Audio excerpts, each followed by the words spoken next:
আমরা এই মুহূর্তে চলে এসেছি বাঁশবেড়িয়ার আরেকটা অন্যতম পুজোতে, অগ্রগামী সংঘ ৫৪তম বর্ষ।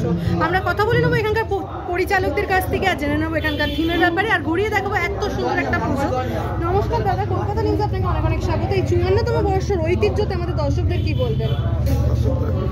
সবাই মিলে প্যান্ডেল করেছি, সব সিনিয়র লোক রয়েছে। এই আমাদের কষ্টের মধ্যে এই প্যান্ডেল সবাই কাটে কুটে, আমাদের কোনো আলাদা কালেকশন নেই, নিজেদের পকেটের পয়সা দিয়ে এই পুজোটা তুলে ধরতে চাই দর্শকার্থীদের জন্যে।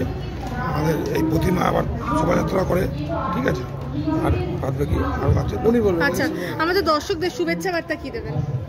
আমাদের এবারকার ভাবনা অরণ্যে ফিরিয়ে দাও। তো এই ভাবনাটা আমরা অনেক চিন্তা করেছি, কারণ আমাদের অনেক পশু যারা বাড়িতে বসে অথচ অরণ্যে থাকে না, সেই একটা চিন্তা ভাবনা আমরা তুলে ধরেছি মণ্ডপের মাধ্যমে। তো আমাদের এখানে দর্শক আসতে প্রথম সেই তুলনায় অনেক ভালো দর্শক আসছে এবং সবাই ভালো বলছে। আচ্ছা, এই এত সুন্দর পুজো আমরা দেখতে পাচ্ছি, একটা শিবের মূর্তি আপনারা তুলে ধরেছেন, এটার ব্যাপারে একটু বলুন। কার্তিক পুজো, রাস পুজো এবং নারায়ণ পুজো, ৩ রকমের পুজো আমরা দেখতে পাচ্ছি।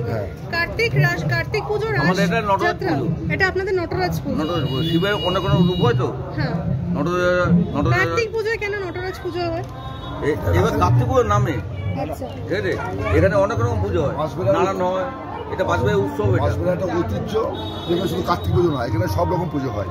আচ্ছা, সতীর দেহত্যাগ, নটরাজ, গণেশ, হ্যাঁ, এরকম যত আমাদের দেবতা আছেন সমস্ত পুজো আমাদের সব কিছু হয়।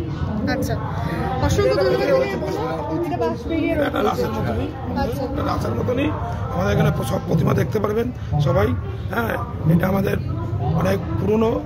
আর একটা কোনো জায়গায় নারায়ণ পুজো হয়, এটা বড় জড়ি ছিল আমাদের, সেই জড়িটা এখন কিসের জন্য আমরা করতে পারি না, মানে বাবার অনেক রূপ ছিল, সেই রূপটাকে আমরা এখন ছোটো করে এখন আমার ছোটোর মধ্যে নিয়ে এসেছি।